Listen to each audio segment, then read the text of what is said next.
Ready Check Radio.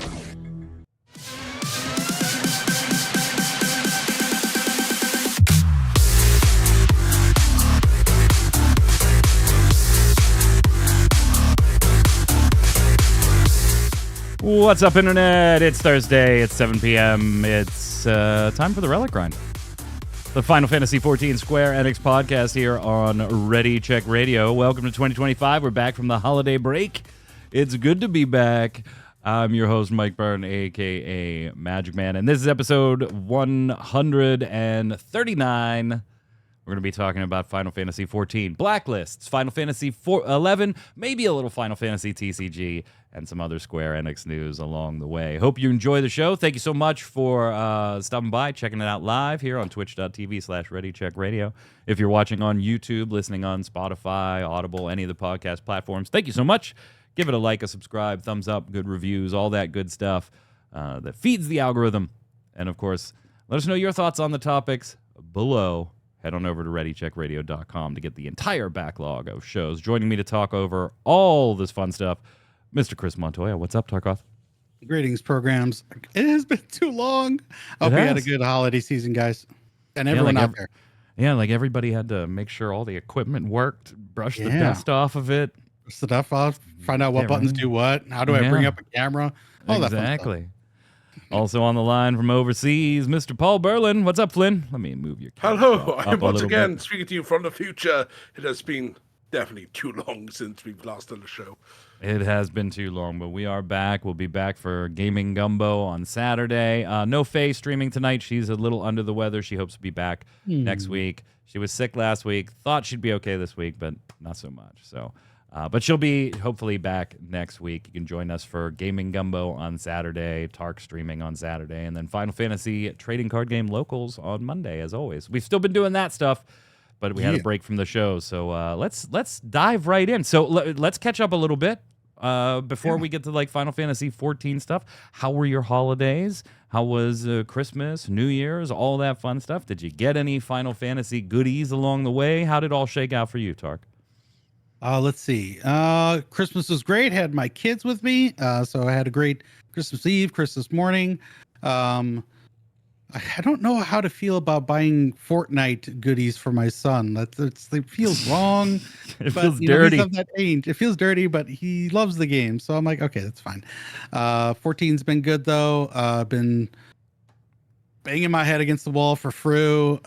Did some chaotic. Got some clears there. Otherwise, everything's been pretty chill. Yeah. Cool. Now, you had mentioned pre-show New Year's not so good. What happened there? I may have had like a panic attack about work issues and had a bad New Year's Eve, and New Year's Day was just kind of like assessing life because, New Year's resolutions and all that fun stuff. So, so the usual. The usual. The usual. We also call that Saturday. I don't mean to make light. I love you to death, and if you ever need anything, I'm here for you. I'm sorry New Year's worked out that way. Hopefully, it's gotten better since. Hopefully. Oh yeah. Once the seasonal stuff is done, it's like, okay, we're just back to day-to-day stuff. We're good. There we go. What about you, Mr. Flynn, over the pond? It's quite a relaxing time. Originally, me and the wife was going to visit family in Manchester. It turned out the one sister-in-law had a baby. Couldn't take the dog with us up there, so it was just me, the wife, and the dog. So it ended up being a really quiet Christmas.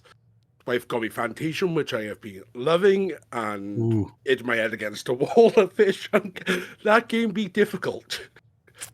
And just relaxed, and otherwise it's been decent. Isn't it weird when you get to that age when you're like, the best thing about having plans is have them canceled? You're like, oh, yeah, we got that thing with those people this Saturday. Oh, they canceled. Thank Christ. Oh, thank you. We're getting old when that stuff happens. It was good around here. Yeah, we had all the kids down here. Steven was back from college for like a little over a month. It was weird, though, because my oldest son, and I don't think we've had a chance to talk about this. So my oldest son he had finished his degree for air traffic control, right? He finished his college Nice. degree back in like May or June or whatever, July, something like that, and graduated with high honors and all that good stuff. We're very proud of him. And then the next step for that is like with that degree, he can immediately go to work for private towers doing air traffic control. So like your suburban airports, that type of stuff. But if you want to work for the FAA at, like Cleveland Center or Boston Center or, those types of Major things. airport. Or major airports, if you want to do terminal, you have to go to their specific training school in Oklahoma. And it's like a 16-week, it's like a 4-month deal. And it's a training thing. Now, technically, you don't need a degree to go there at all. You take this like online exam, and then they rank you in like very qualified, sub qualified, and not qualified at all.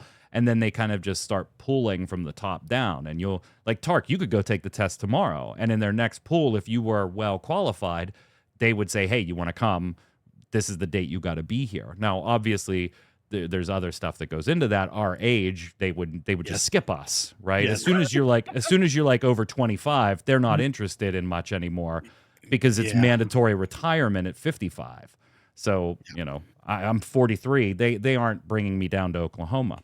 But so he applied for that and obviously took their test, got well qualified and everything. But then you don't know when you're being pulled. Like you just get an email. Now, based on the timing of previous classes, he thought he was going to get pulled in like January or February. We got a call like the week of Thanksgiving that was like, hey, you want to come down Tuesday or December 6th?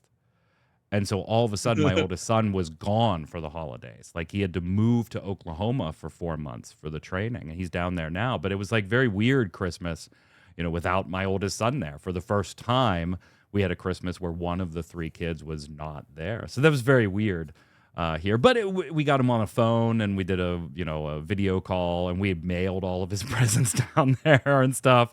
So my kids were opening things like they were. So it was very nice, but a little unusual. Anyway.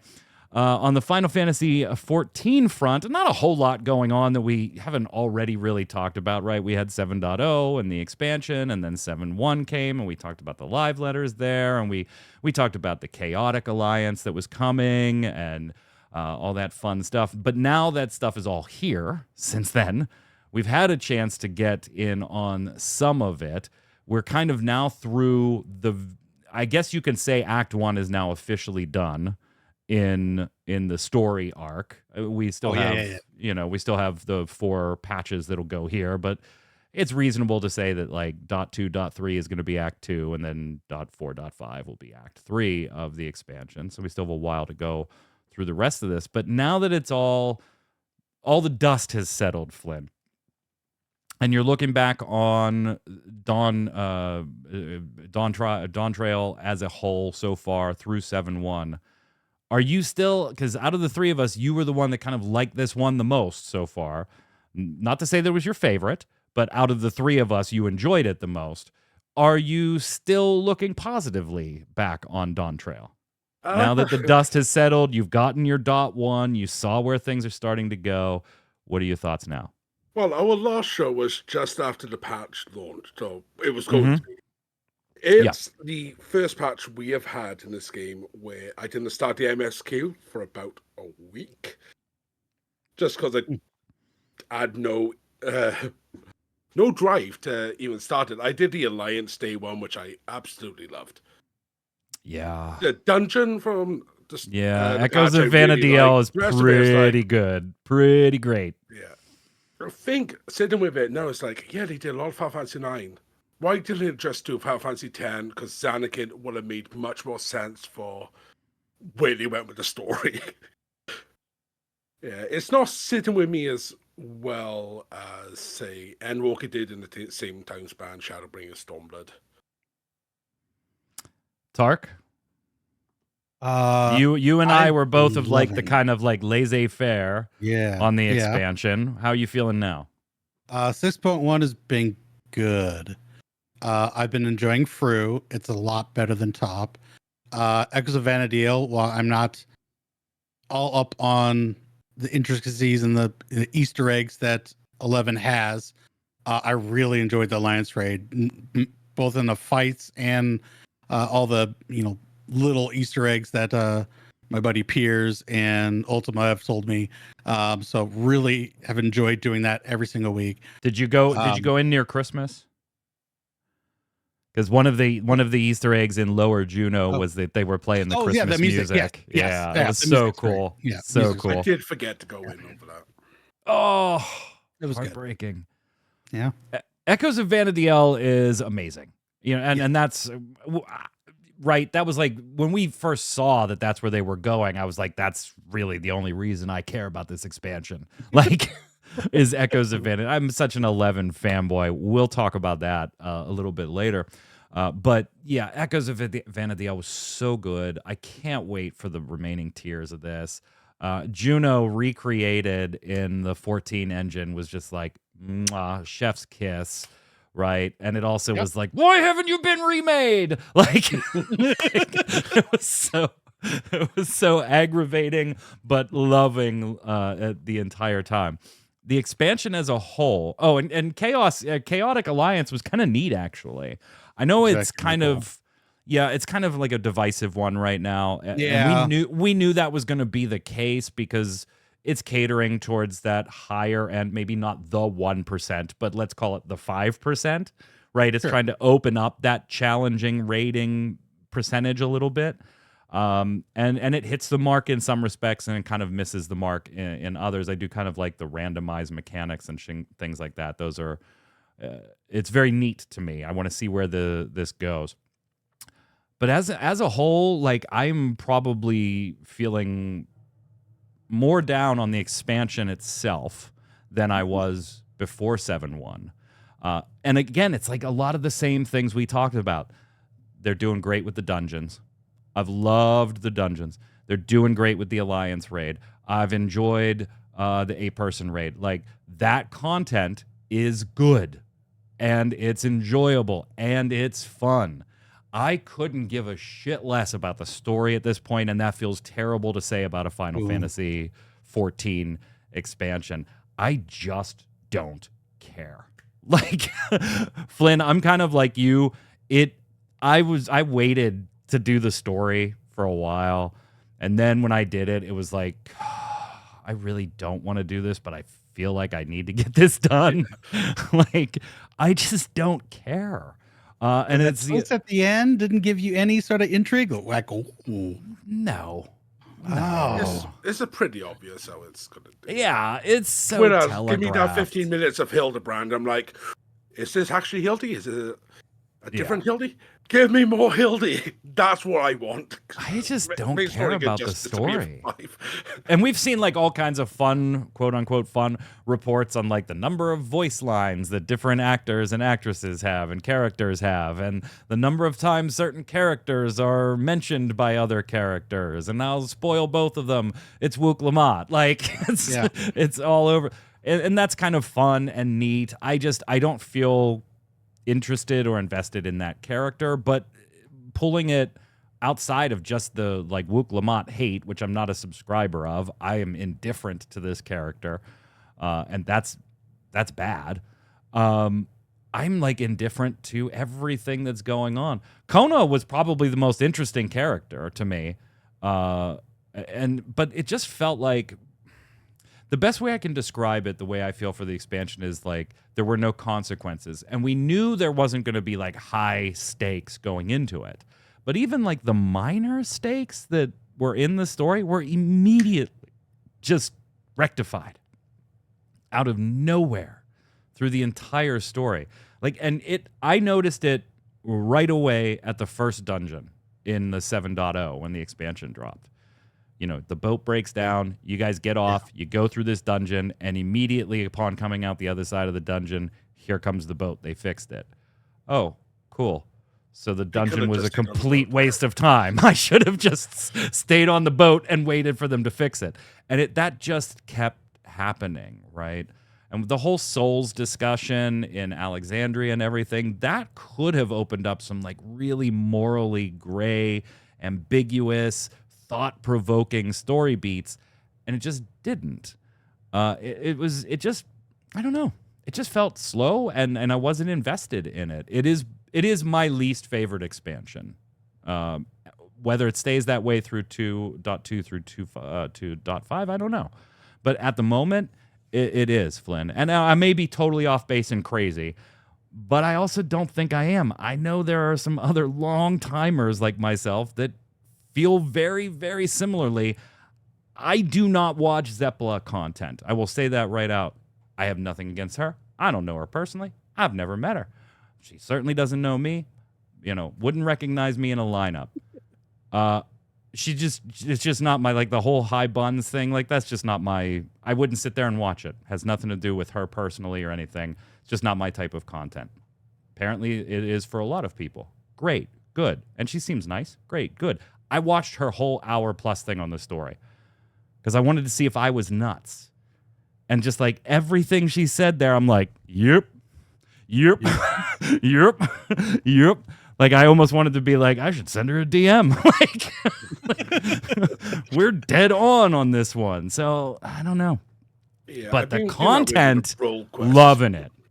Go ahead, Flynn, sorry. Awesome. Yeah, the role, what you're saying, like low stakes, quick resolution. I've been doing the role quest now that we got a combat beast drive to level up some other stuff. It's like, this person, right, we're going to take over the world. And yeah, I'm just causing mischief, or I'm just trying to be a bad ninja. It's like, okay, this is meant to be good.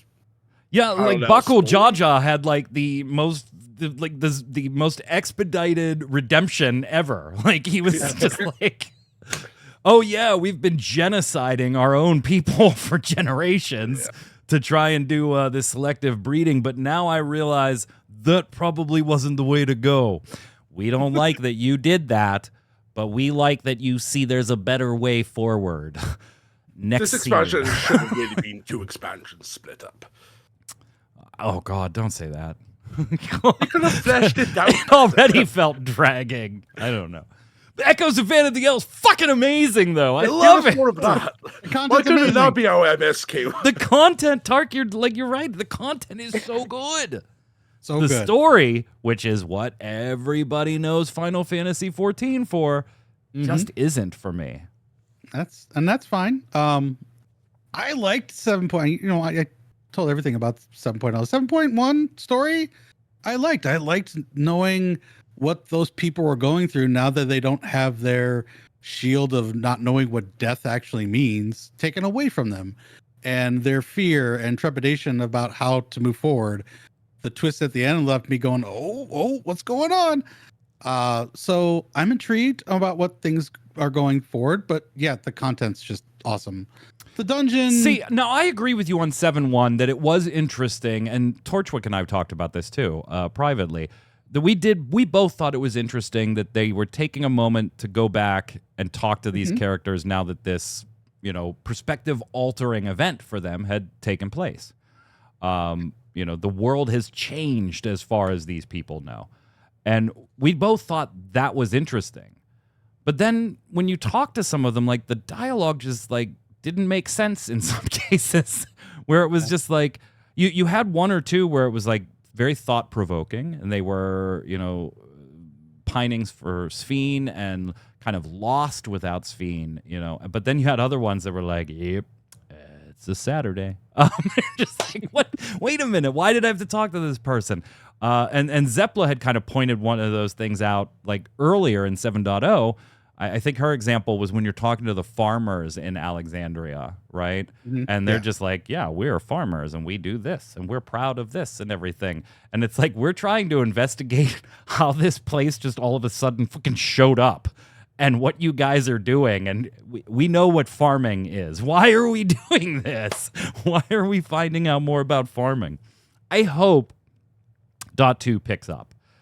.1, I've kind of always given a little bit of a pass to in most expansions, because it's usually just coming off of a big high and is kind of setting up the next the next roller coaster hill. And so it kind of gets a little bit of a pass, and I agree with you, Tark. Those parts were neat for the most part, finding those perspectives. But then when it ended, I was like, yeah, I mean, I knew this is where it was going. Now it's just who's going to be the reveal being behind it is all, we walk into dot 2 thinking about. Like, Yeah. you knew this was how it was going to end. It was very telegraphed, Flynn. Do you know what lingering thing has been bugging me so far this expansion? What? We dealt with genocide in 2 minutes. Yet, when we was walking through Solution 9, we met a kid that has lightning ether poisoning. We've dealt with that. We know how to resolve that and fix it, and we just, like, moving on. Yeah, you just take Why him can't out we of the solve home something now. that should take years and years, and not something that we could go, yeah, we just have to give you some earth ether and you're fixed. Nope. Get bent. You got souls. Pick one. Do what you What want. I want to understand is like there's this whole time dilation thing going on with 7.0, but apparently that's just not a thing anymore, right? Yeah. It's just like, Just okay. that whole part is like 30 years in the span of like 5 days. And like, oh my God, that's crazy. Like, and they're trying to bring these people back together. Like you saw at the very beginning, 7.1, where a father is meeting his son and they're the same age now. It's like, that's crazy. But now, like that there's no more time dilation. Everything's just okay. Yeah. I don't get it. I'm like totally confused by that. There's no But that consistency. echoes of vana'diel, man. Yeah. The content has been amazing. Yeah. I have some people that hate the dungeon for 7.1 because of the last boss. Like the fact that the whole middle of the room was just gouged out and like, oh, melee, I can't tag. Like, I have to go all the way around the room just to live. This boss is bullcrap. You could tell people who never did the old hard mode dungeons from a Realm Reborn. You just or played Black Mage. deal. Well, welcome now to Black my Mage world, son. has so many movement mechanics now. It's ridiculous. Yeah, we definitely got a little bit of help there. What else? Final Fantasy XIV. Oh, yes. They improved the Blacklist. Well, I mean, With side effects. internally speaking to just Final Fantasy XIV, they made Blacklist improvements. However, Tark, it does have, as you mentioned, and I think is fitting given your professions, side effects. Care to talk about what's going on here, man? So they improved the blacklist so that when you blacklist someone, now there's this account ID that's basically administered or is part of everybody's account. So when you blacklist someone, you're not just blacklisting one character, you're blacklisting the account. That's good because then someone can't just have an alt and then harass you or give you troubles on another character. Yeah, problem Awesome. solved. Problem solved. The issue. Why are you still talking? I thought problem was solved. The problem's not solved. As I said, side effects. Okay, there's side effects. There's that account ID that's now out there. That's out in the ether, and now people can kind of data mine that or make mods that take advantage of this blacklist and these account IDs and open things up so that they can know all the things. Some are affectionately calling it a stalker mod. Thank you, Xeno, for that. And yeah, it's not been good. I don't know why this mod exists, why someone would want to do that, but if someone's gonna try to take advantage of something to get around, SE's rules and policy, they're gonna do it. So this was not good forward thinking by Square. It's a good idea. I like the advances, but they didn't foresee issues because people didn't people. foresee someone getting. I'm really annoyed about being undercut on the market board. Oh, I think I there's can't more believe than it that. stemmed from that. Someone got undercut and they got so petty they had to find and track down this person's entire account. Yeah, so I mean, obviously, we should put the disclaimer up there that mods and add-ons are not allowed. Wink, wink, nudge, nudge. The way Square Enix addresses them. Wink, wink, nudge, nudge. Yeah. But we have a statement on this too, Flynn, from dalamud.dev. Obviously, if you are using add-ons, you know who dalamud.dev is, and you probably know them even if you don't use add-ons. But they are, they help in making some mods available. Let's just say. They released a statement saying the Dalamud project fundamentally does not approve of the plugin in question, nor do they believe that it was necessary to create in the first place. And they also go on to state that, sadly, they themselves don't have any control over the custom repositories that this information is being pulled from in the client, and notes that the entire issue is a result of the single blacklist change in the game. Now, obviously, Square Enix is going to have to do something about this one, but it does leave them in that interesting spot, Flynn, of is it time for them to do something more than wink, wink, nudge, nudge about mods and take that approach and risk alienating people that are, using mods for innocuous things, chat bubbles and fashion and role play and that type of stuff, and say, hey, you know what? We're going to have to crack down on that stuff.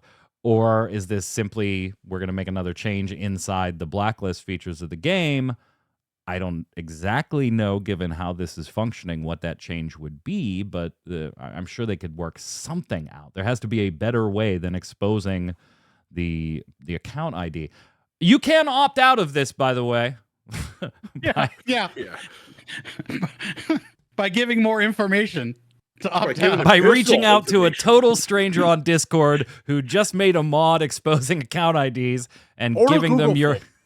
or a Google form, and giving them your information and account ID, because that sounds real nice. Yeah. So where's it go, Flynn? Already. I reckon Square Enix will do the latter because they want to stay in that grey area way too much. To the point of they haven't said anything in response to this. Yeah, we haven't seen a single official word yet on this one. No.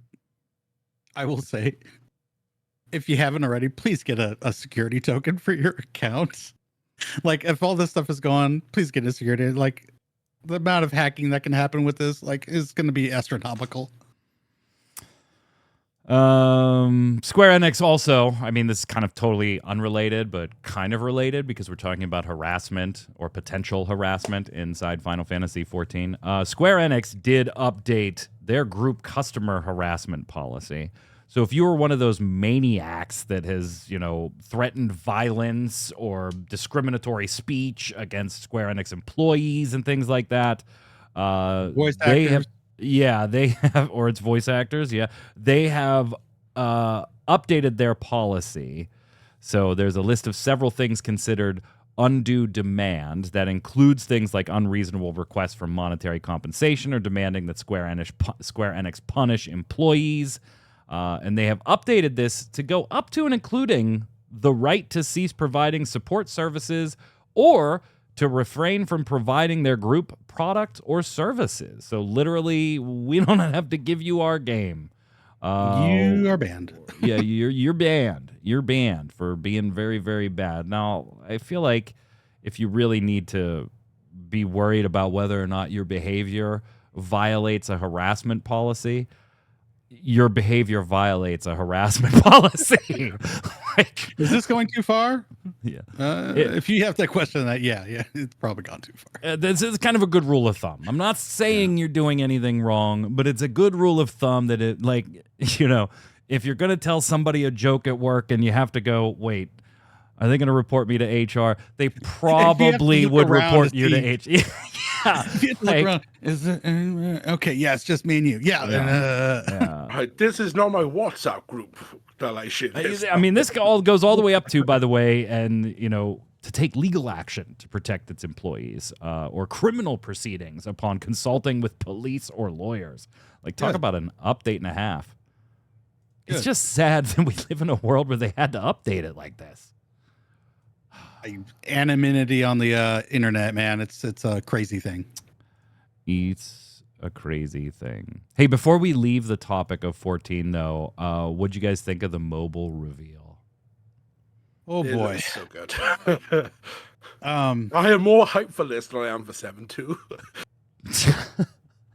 Talking with friends about this, it was like, but who is this for? I play 14. I don't understand. Why would I do this? Yeah, and to be clear, if you don't know, this is not like being able to access your 14 account via your phone. It's not that. Its own game. It's its own game. There's similar aspects in classes and jobs and parties and dungeons and content. In fact, it's following the story of the original A Realm Reborn. So but it is its own separate thing. Go ahead, Tark. Sorry. No, you're fine. So we were like, who is this for? Like, just like people that have lots of phones and stuff. Okay, that's over. Yeah, everyone's got a phone. I get it. It's a whole different thing. But like, we already play the game, so like. But then I started seeing more media coverage of it. You know, beta footage from like Arthur's, and it looks good. And then I started seeing more of it, and then I want to say it was maybe a week ago. I know where this is going because Tark said it in Ready Check Radio chat like a week after this stuff was dropping. So I know I can't help but smile because I know where this is going. Go ahead. And I'm sitting at work and I'm thinking, God, and I was bored. Like we were all caught up on work. There was nothing to do. I was sitting there where it's like, God, you know what? It'd be kind of cool if I could play that Final Fantasy XIV game on my phone. And I'm like, yeah, they got me. I will say you were also angry too, though. I was a little angry at first. You were a little angry. Yeah. That the mobile version has some quality of life improvements that we've been asking for at 14. So pissy. I was so pissy. You were a little angry. I'm like, why can't we have these nice things in the game I pay for? Even just the movement. Even just the movement looks better. Like, yeah. Just walking around. A proper transmog system. Yeah. The shops at the click of a button, you have access to all the shops. The transmog system that we always like just do WoW or Guild Wars too. You know, they have the template. Just do that. And it's in this mobile game. Like, really? It's just, are we done blaming the architecture of 14 for things yet? Like, apparently not. Just lazy. Apparently not. When you can build from the ground up of all the things that you would want from the beginning, you can do those things, apparently. Not in spaghetti code PS3 game. I will absolutely try this, but I don't know, Flynn. Like, I'm curious and I want to mess with it, but I'm just so not a mobile gamer guy that I don't know how long I'll play it. Like, it really is going to need to, punch me in the face to make me stick with it. I'm going to try it just because it's Final Fantasy and because I love Final Fantasy and because I do a show and like all that fun stuff. But and you want to cover it. Yeah, I want to at least be able to speak intelligently about what I like or don't like about something. I don't want to be like, hey, you two guys take this because I'm not playing it. I'll definitely try it. I love this Titan fight here, by the way. Yeah. But I don't anticipate staying with it too much, just simply because it's mobile and that's not really my thing. Where do you land on this, having seen it now for a few weeks and some beta stuff, Flynn? My brain is a case of I have wanted to replay 14 like from the start, but wanted to feel fresh, and this is sort of the way to scratch that itch. Like the story will be the same, albeit probably some changes to condense it, but the combat will be slightly different, so it'll feel fresh going through it in a new way. No, it will not be a news story. You will have to go through 80 hours and unlock everything, and then the game gets good. And then the game gets good. And then the game gets good. How we get our good abilities in the main game a lot earlier, so we can actually enjoy low-level gameplay. Right. As an alternative, Flynn, if you have an itch to scratch, they're all topical ointments you can, get from your physician. They can take care of that too. Careful, they have side effects. You don't have to play the game. They might have side effects. They have side effects. You use them, and everybody at the pharmacy gets your driver's license number. Or social. Yeah. All right, enough of that. Hey, let us know what you think about the mobile. It's certainly interesting. Certainly, Final Fantasy XI mobile gets canceled, but here comes 14 mobile. I know, right? Here comes 14 mobile. Let's talk about some other Square Enix stuff before we call it a day. So here's an interesting one for you. Quick thought. I just noticed it and was like, we still, on the 16th, as of the recording of this show, we still don't have a New Year's letter from the president. something that True. we have mercilessly mocked for the last 2 or 3 years on this show, whether it was talking about NFTs and blockchain or some of the other things the companies wanted to focus on. But we don't have a letter to mock, and I'm not exactly sure how to take that, Flynn. Yeah, it's weird.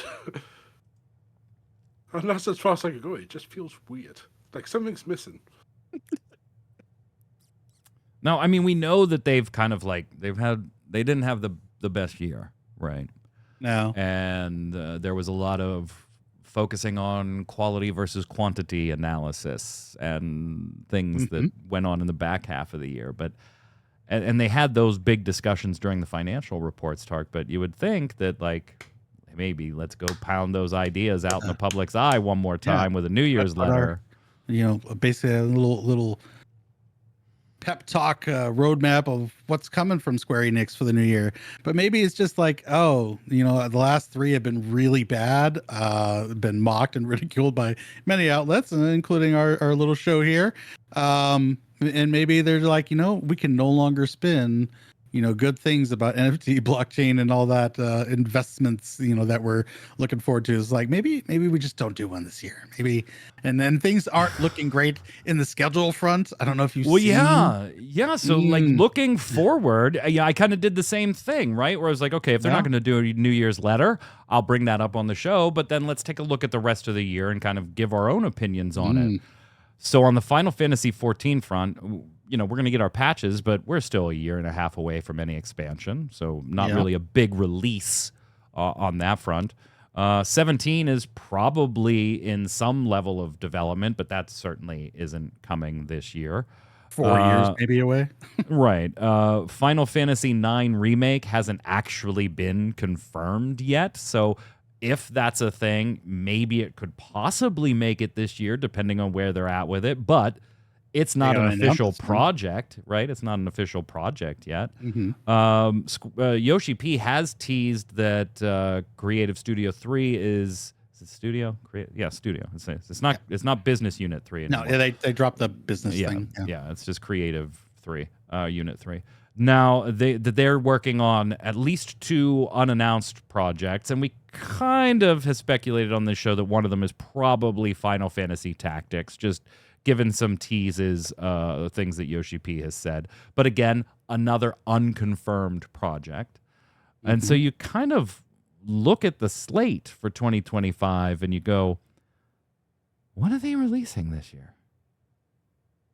I mean, just look at their website, their release schedule. It's Rebirth on PC. Yep. That's next week. Dragon Quest 1 and 2 HD 2D remake sometime this year. I don't know if there's a firm release date on that. And then everything else is TBA. Yeah. Considering I believe we are 1,007 days now since Kingdom Hearts 4 news happened. Yeah, I mean, we're not going to see part 3 of Final Fantasy VII this year either. No. So, like, your big marquee titles, the part 3 of 7, a 14 expansion, and if Final Fantasy IX Remake is a thing, those are unlikely to come this year. And the titles that you do have confirmed are a port of a game that's already been released. Granted, it is coming to PC much, much faster than the first episode did, than the first Final Fantasy VII did. So that's a good thing, as long as they don't totally jank the port. Dragon Quest will do okay. Like, the HD remake will do okay. Like, there's people like us that are into it. But what's your marquee title for 2025, Flynn? Like, they don't have one yet. And it's funny because going back a year, a little over a year, as we closed out 2023 and we were looking at Q4 of 2023 and Q1 of 2024, we were like, you're too stacked. Like, and maybe not all those titles are going to be blockbusters. We were not saying that, but they had too many releases crammed into a 6-month period with like Forspoken and the 7 Rebirth and like all this other stuff. And now we're looking going, what are we getting in the next 12 months for Final Fantasy fans here? Or even just Square Enix fans? I was saying we're 1,000+ days since Kingdom Hearts 4 news. God knows how far we are for Dragon Quest 12 news.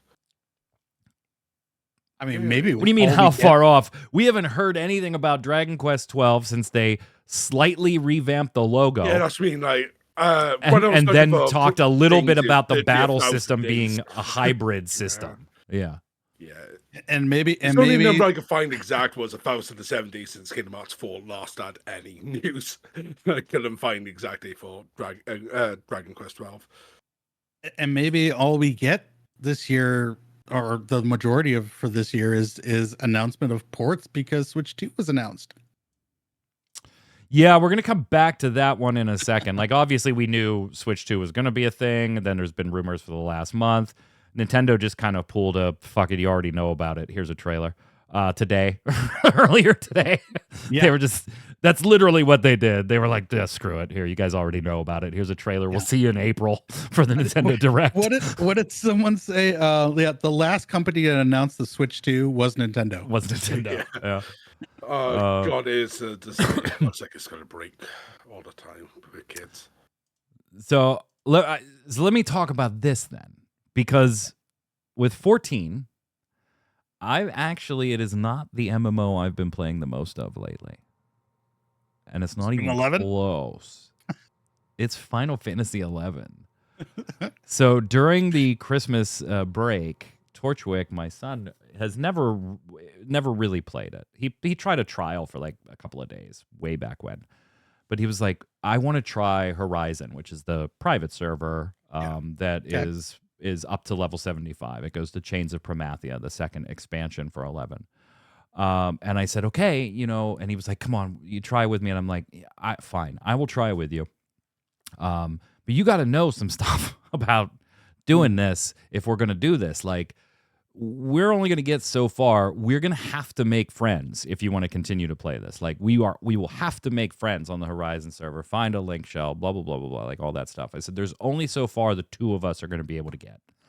And he's like, oh, I'm all for it. Like, he loves MMOs and video games and even playing old historical stuff. He just wants like the education. And so he's always he wants so badly to be a part of some type of MMO event, if that makes sense. Like, he's always like pining for his own Gubu wall or his own virus escaping the raid in World of Warcraft. Like, and he's heard me talk about Final Fantasy XI and like just the run to Juno the first time, like some basic things in Final Fantasy XI, and he wants to experience that. Okay, fine.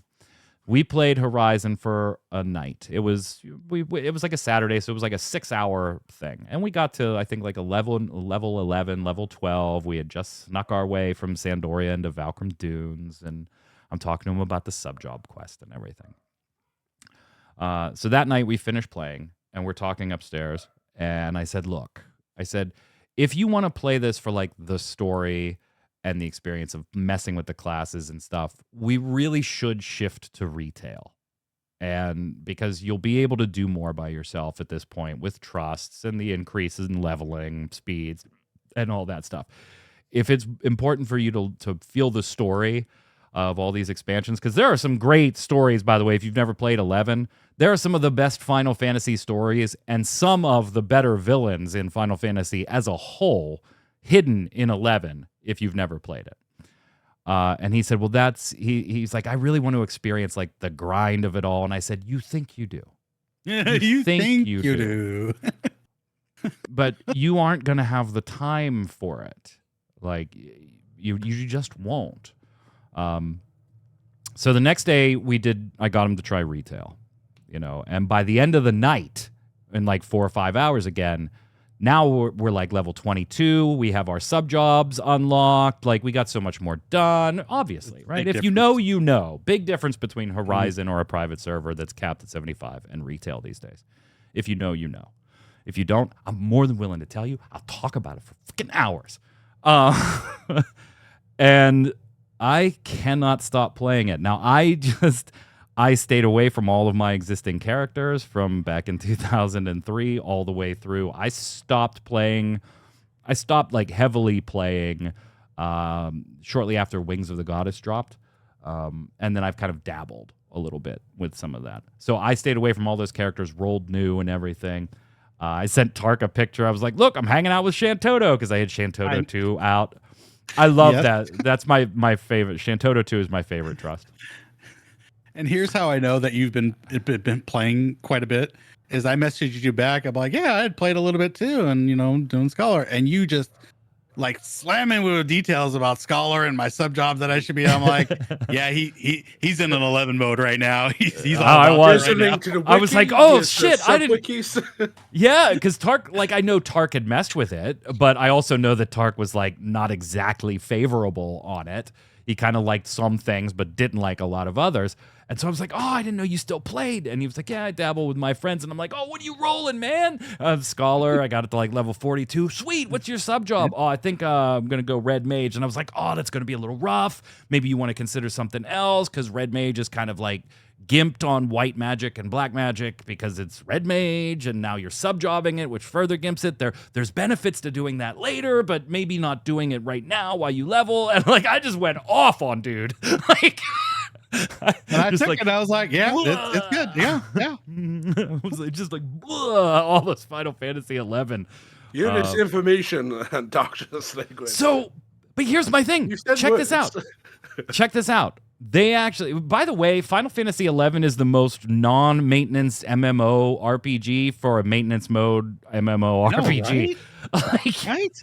They like mysteriously just drop, like they've said years ago, we're done, and like we can't, and then they just do. Like they just do. It just got a patch last week that finally introduced things that honestly should have been there 15 years ago. Like being able to edit your controller configuration in the goddamn game and not in a menu before you boot up. That literally just got added this past week. Anyway, where's Piers? Piers would know what I'm talking about. Piers would be right here with me. Is he in the chat? Oh, if he's in the chat, yeah, Piers is with me. Happy in you now when you're good. So, I'm slobbering. I'm so excited. I gotta just get spit everywhere. They put out a survey. They sent out the 2024 Final Fantasy XI Adventurer Survey. They got about a little under 14,000 responses. Now, some people have interpreted that as the number of subscribers. No, it's not. They sent out these surveys. That was the number of responses they got. And you can tell that it wasn't just sent to current actively playing subscribers because some of the questions are geared towards what would it take to get you back. Like you wouldn't send that to an active subscriber only survey. But there were some interesting results on this one. Some very, very interesting results on this one that I said, there's Piers, yes! He was summoned. Slobbering. I'm just... I'm so excited. You got a spit guard on your mic there, dude? No, I got to put a damn helmet on. This is just making a mess of everything. Just give me a face guard helmet. Give me my hockey helmet. Just a dentist suction device hooking yourself in. Like the first question was like, when did you most recently stop playing Final Fantasy XI? And literally, like in Japan, they segregated this like in Japan, everywhere else. Like never shall the two meet. Japan had like 52% of the respondents still playing. Overseas was 44%.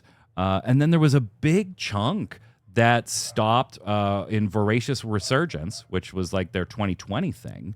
And then like the biggest one after that was Rhapsodies of vana'diel back in 2015. So there was like a chunk of like 30%-ish of players that stopped sometime within the last 8 years, 8 to 9 years. Yeah. How often do you log in? Almost half of the audience on both sides, almost daily. But then when you start getting, that's just like census information, right? Sure. When you start getting to some more of the nitty gritty, right? They talked about which best describes how you play Final Fantasy XI. And for an MMO, Flynn, that like when we talk about the past, when like if you sat down with Raideo and I and we were just like talking, it was like, oh, you got to party, you have to party, you can't get anything done after like a level 11 unless you're in a party and you do this and everything's a party and get with you fast forward to 2024. Overseas, 45% of people play solo, 53% of players in Japan play solo. Like for like the MMORPG that is probably beaten into most people's heads as the quintessential party MMO, it is not that way and has not been that way for a long time. Because of trusts. That combined with a bunch of other things, yeah. Like simplification of experience gains and increases in experience gains and buffs, simplification of a number of quests that prohibited advancement through levels. Like, you know, you can take your level 70 limit break with Mott, you can take your trust in now as long as you have the Rhapsodies in Azure. Yeah, Rhapsodies in Azure key from there. So, like, yes, simplification of a lot of systems. When you look further into how you play, by the way, 7% overseas, 2% in Japan recruit new party members each time. Everybody else plays with a set group of people or solo. So you're talking about like 90+% everywhere of your audience no longer seeking new party members, right? Yeah. They don't actively seek new party members. It's my crew or just me. And they're actually addressing this by saying, you know what? They dropped their New Year's letter and they said they're going to look at changing some of the gearing requirements for the very, very late game and some of the requirements for various quests and adding more solo-friendly content. Just, hey, you know what? We aren't the party MMO anymore. The data shows that. The last 10 years of our changes have started to move in that direction, so we might as well keep going. I love this. How satisfied are you? About 50-50 as far as being... It's broken down into like 5 categories. It's like kind of satisfied, a little bit satisfied, a little unsatisfied. It was basically mostly satisfied with it. The one that was most interesting to me, and I want your take on this, and we'll come back to any of these that you want to talk about. Which of the following would possibly convince you to return to the game? Okay, and they gave like 10 or 11 different options, one of which was just other. And if you picked other, they wanted comments, right, on what it was. Okay. In Japan, the number one answer was changes to my lifestyle. Okay, so basically that's an answer that means Square can't do anything to get those players back by themselves, right? Yeah. Those players would have to have a change in their lifestyle. The number one answer in outside overseas, with 57% responding, and you were able to pick multiples, so the percentage is a little bit skewed, but this is overwhelming. Lower monthly subscription fee. Remember, it costs $12 to play and then like $1 per character, just to keep the math easy for everybody, the way it works. So $12, $13 a month. Everybody overseas, 57% said lower that sub fee and I'd come back. Other was the other big one overseas. And when they got into specifics on the notes, there were 2 things that came up. And we've talked about both of them on this show, Flynn. Can you guess what they are? Don't look. Don't look. Based on a Western audience and with how World of Warcraft is, classic servers. Yes, one of the 2 was classic servers, an FF11 classic, which they've publicly said they can't do. Now, there are private servers out there doing it, so you may logically ask the question, how can they but not Square? But at least publicly, Square has said they don't have the capability to do based on what they have. What was the other one? I'm not sure. A combined subscription with 11 and 14. Yes. Yeah. We've talked about both of these on this show. We have. A combined subscription. Make it the Square Enix Pass, you know? So I see, and I've said this before in the show, I do see a validity to that. But I also see that, like, you're probably not going to get a huge savings on it, right? Like, obviously, they can't make it $2 or $3 extra. That'd be great for somebody like me who is currently subscribed to both of them and paying, $30 a month or whatever. It'd be great to see $12 or $13 go down to $2 or $3. But that's just not going to happen because they can't afford to lose the income out of my Final Fantasy active player, Final Fantasy XI sub. So I like in my brain, I'm like, it'd probably have to be like $7, $8, $9 for just flat. Stop this per character thing, which has always been bullshit since 2003. It's been bullshit. While they're doing that, can they stop the per retainer thing too? Yeah.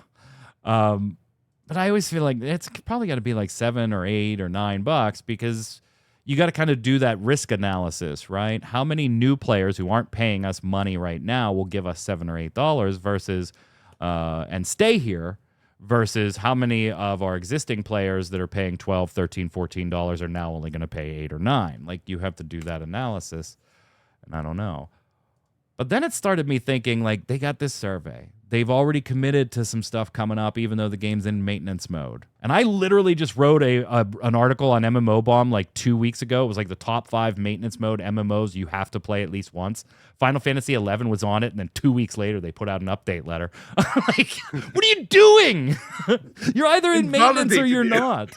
Yeah, exactly. Exactly. So I have to ask. We have seen Square Enix in the past shut down projects only to bring them in-house. Oh, yeah.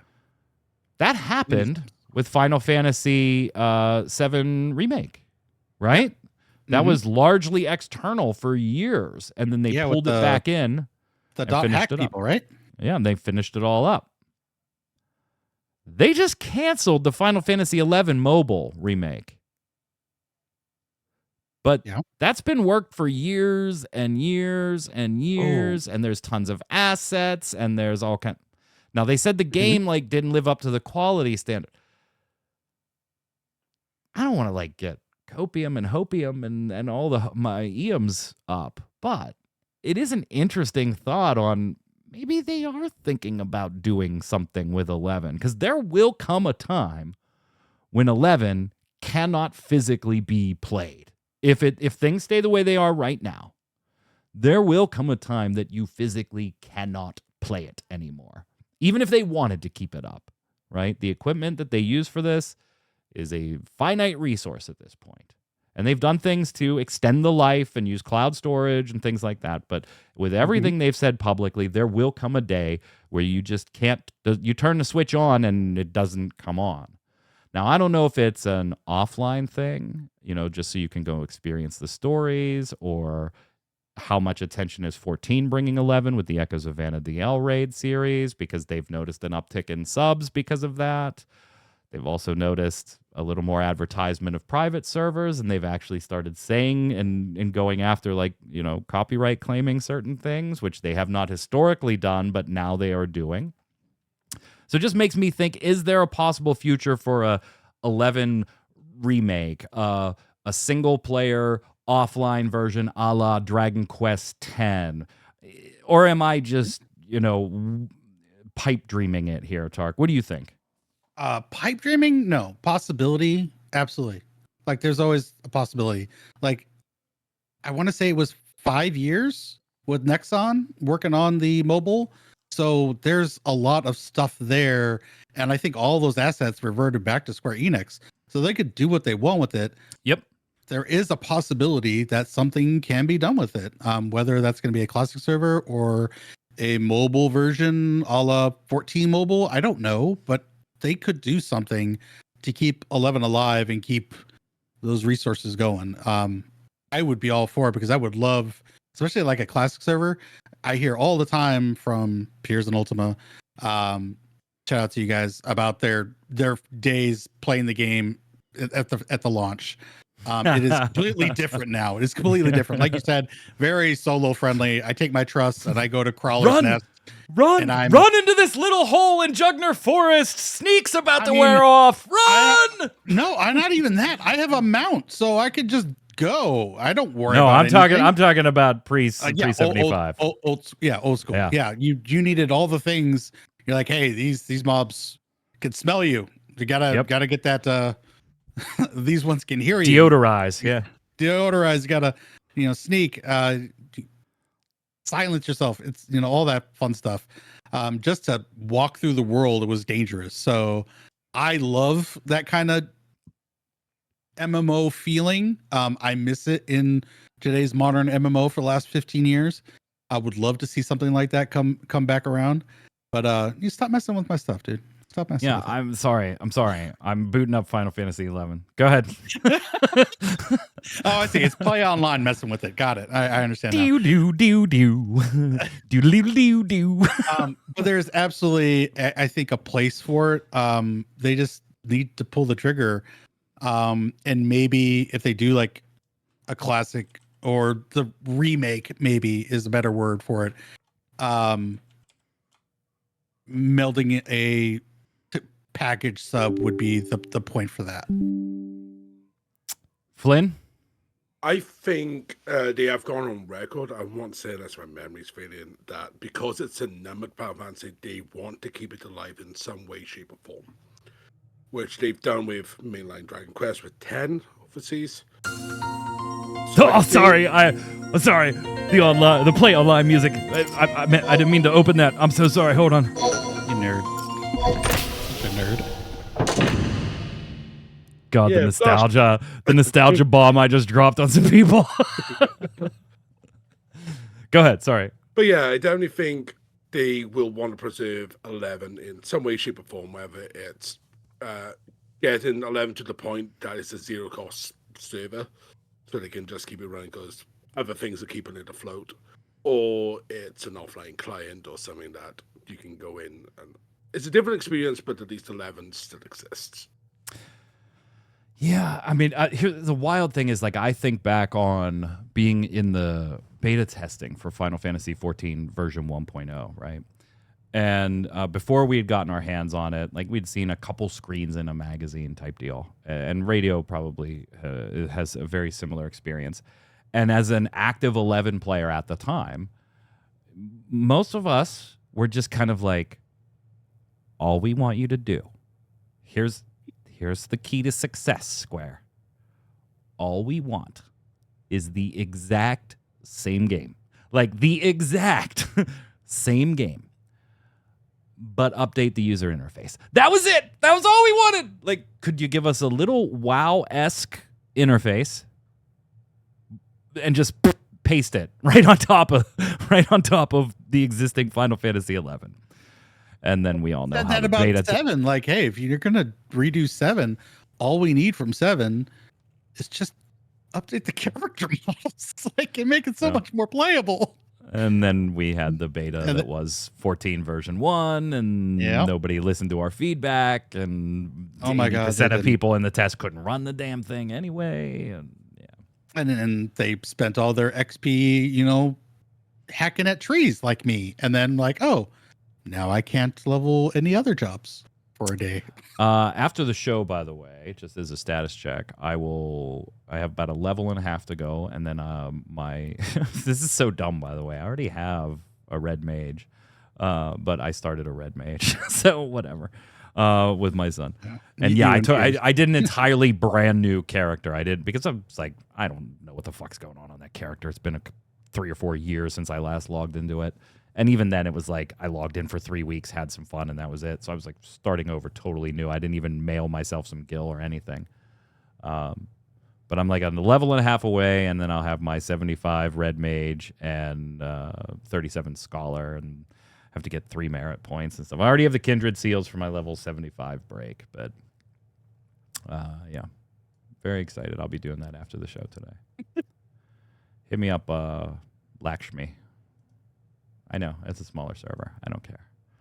I don't need you. Even go through Voracious I don't even know where I'm Resurgence? on. What's that? You aiming to get through Voracious Resurgence? Oh, yeah. I'm playing it all. The Shadow Lord's already dead, so we're already rank 6. We've started Zillart missions.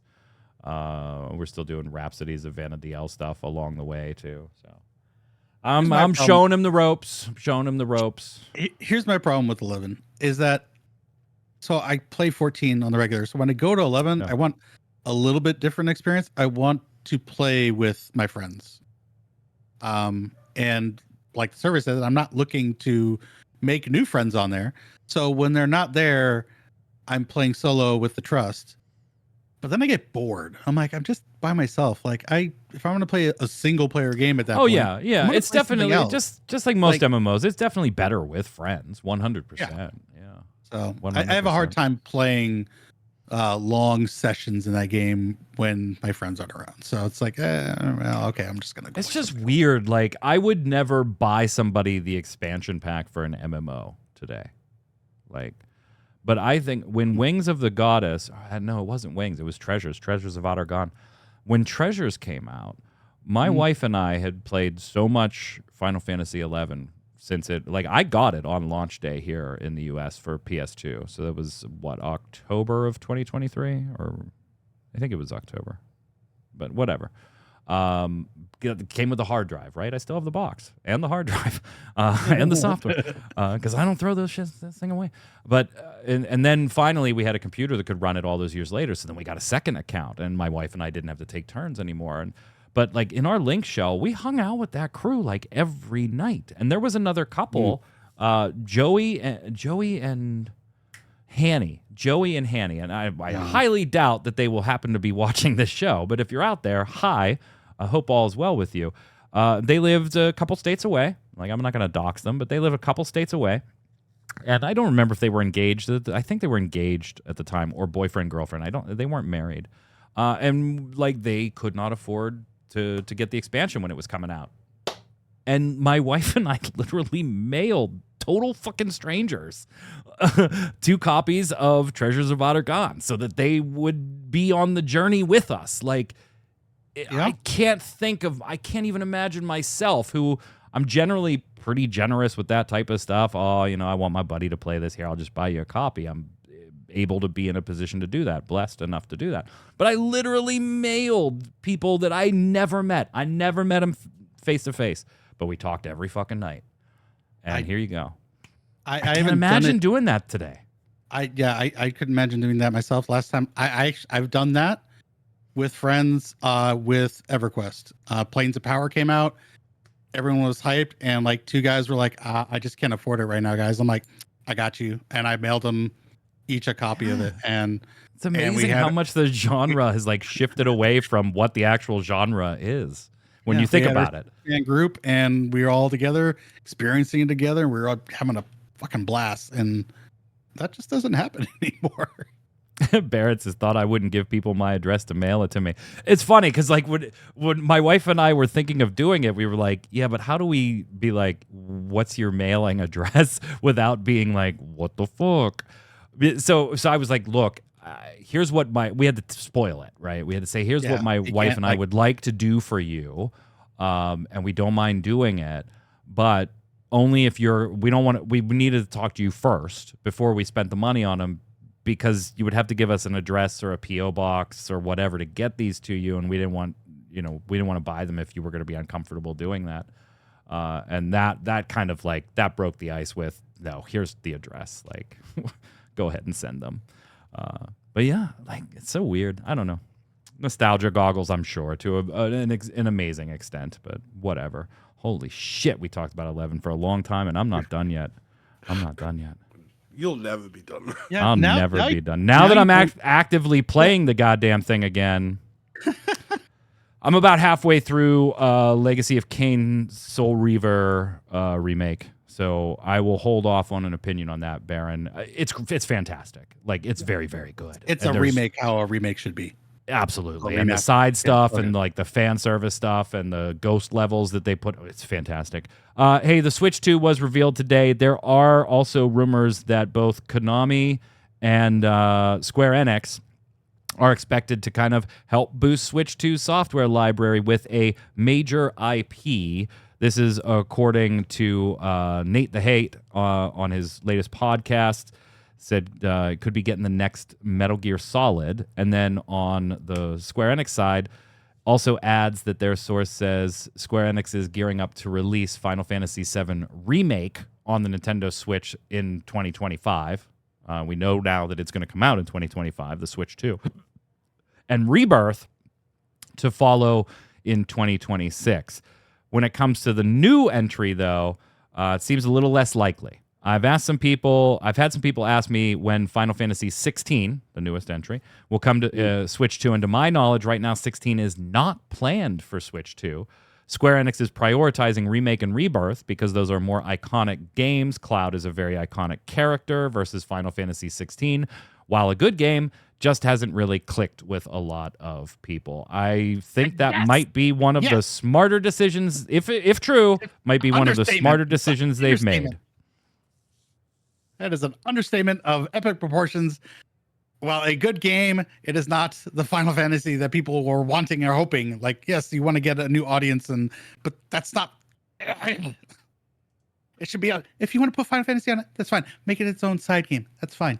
But it's not a number title. Sorry. You're a little angry there. I'm a little angry. I know Flynn wanted me to talk about the Final Fantasy TCG booster boxes being cut in half size-wise, starting not with the next set that's coming out, but the following set. It's going to go from 36 packs to 18 packs. Just to give you real quick, I'm sure I'll have more to talk about than when we get official MSRP and all that stuff for it. Right now, the MSRP is rumored to be about $70 USD for these half boxes.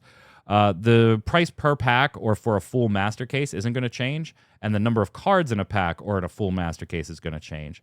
But who does get impacted by these changes are the people that buy what used to be called a half case, and that was 6 full booster boxes. There were 2 half cases to a master case. Makes sense. Well, now there's going to be 4 cartons in a master case, each carton containing 6 of these booster boxes. So that the people that used to buy like a half case, those are the ones that are going to be impacted the most because we don't know, A, what the wholesale price is going to look like and if that changes your retail price by a great degree. But we also aren't quite sure about the distribution. The distribution of cards across a master case is still going to be the same, but now you have to divvy it up over 24 boxes instead of 12. And when a box used to contain 7 legends, now you can't divvy that up evenly over 2 half boxes, essentially. So more to come on that. I get what they're probably trying to do here, and that's put a product on the shelf that is under $100 price tag. But I have thoughts on, does that really do anything for you? When's the last time you walked into a local board game, card game shop and actually saw, Flynn, on the wall prices for the booster boxes? Like, it's not something you like. Yeah, do they actually have prices up in front of there every single product? Because we don't here at most stores. The booster boxes that they sell as the box, they'll have the prices on. Yeah, you might see like $4 per pack or $3 per pack, but it's seldom that you see the booster prices. But also, it's a game you have to be looking for. Square Enix doesn't do itself any favors as far as the advertising, so you have to be looking for the product to begin with. So I hope it's a push to getting more people involved at a lower price point because I'm all for that. So what I'd like to see is like more advertising of the game come out to promote these cheaper prices on the shelves. If I don't see that, then it's kind of like, why are you doing this? I don't see them doing that when they need to start transitioning away from that game and get Queen's Blood out there on the market. So you're out of your damn mind. We're going to doing Love It or Leave It. Shut up. Shut up. Love it or leave it. Love it or leave it. What a joker. God, I took that whole holiday break and I didn't find his replacement. Your faux pas. We're going to end every episode today, every episode of the Relic Grind the same way we do. That sentence was totally butchered. We're going to end today's episode of the Relic Grind the way we end every episode of the Relic Grind. That's with Love It or Leave It, is where I give you something Square Enix related.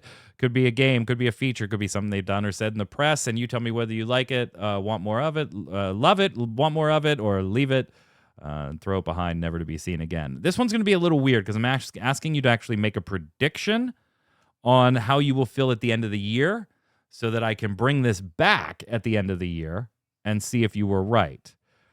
When we get to the end of the year, Tark, do you think you will love or leave Square Enix's 2025 performance? And and you can define I'll tell you that you could define performance however you want. You can define it as the company doing well financially and having a number of hits this year. You could define it as games that really just hit the mark for you personally. I don't care how you define it, but do you think you will love or leave Square Enix's 2025 performance? All right. I'm going to base this on the amount of did not meet expectations that Square Enix is going to say this year. And that is going to actually come down, which is a good thing, right? No, that's going to come down because they're releasing fewer titles. Why do you step on my toes? The reason that's coming down, though, is because there's less titles to be disappointed about. So I'm going to leave. I didn't know that's where you were going. I'm sorry. I didn't mean to step on you. I was like, there's a logic flaw here. Oh, that's for the Queen's Blood comment. I get it. It's fine. It's my bad. So you are going to love it or leave it? I'm going to leave it. Leave it on the number of failed to meet expectations. Yeah, because the ratio is still going to be it'll still be 70%. Go ahead, Flynn. This is based on what Square Enix properties stood out for me over the playing last year, which is the 50 Hours of Fantasia I've done, and Octopath 2, and Rebirth going in one side, out the other. It's disappeared from my brain. It's going to be a leave it. I don't think they're going to stay with me much this year. Yeah, I think I'm going to have to leave it too, because I kind of look at, and I'm going to look at it from like titles for me type. Neo Fantasia, very, very cool. But do I count that as 2025? I mean, do I even count that as Squares? Like, yeah, true. True. Like, but looking at just 2025, like even if I said Tactics and 9 Remake for sure are 100% things, and both will come out this year, I'm still like, well, those are the only two Square. That would be hype. I don't think it's going to happen, but those would be the only 2 Square games I can see myself buying. Because like even the Dragon Quest HD remake, I'm kind of like, I'll probably get it at some point, but it's not a day one thing for me. So like even if 9 and Tactics were things that came out this year, that's all I can see buying. So I'm going to leave it. And I guess the only thing that could possibly make me wrong at the end of the year is if they make some type of big Final Fantasy XI announcement, which I highly doubt would come this year, even if they are planning to do something with it. Or there's just a release that they've been keeping secret that's going to surprise us. And I just don't see that happening either. So I think leave it is pretty safe. But we'll examine it at the end of the year. Make sure you let us know your love it or leave it answer in the comments below. We'll be back next week with another episode of the Relic Grind. Until then, Flynn, where can everybody find you? You can find me over on Twitch at Ravine Crisis, getting slowly back into the swing of streaming. Actually trying to do some new games. But something fun for me this week, I am actually finally getting around to playing the TTRPG. Nice. Very nice. Very nice. Tark? Got people together. You can find me Twitter to YouTube Tarkoth Gaming, playing Final Fantasy XIV most days of the week. You can find me right now banging my head against the wall against Fru in the Party Finder because Tark's luck with statics continues as I've now had 2 groups that have imploded. It's been awesome. And then you can find me here Saturday night on Ready Check Radio. We have gone back to the beginning. We're playing Final Fantasy I on the Pixel Remaster. Very nice. I'm Mike Byrne. You can follow me right there at Magic Man 1, but more importantly, follow at RC Radio, RAIDEO, and you'll know every time we're going live with a podcast, streaming, or Final Fantasy trading card game locals on Monday nights. Until next time, gang, it's been a lot of fun. Welcome to 2025. Stay safe. We'll see you on the servers.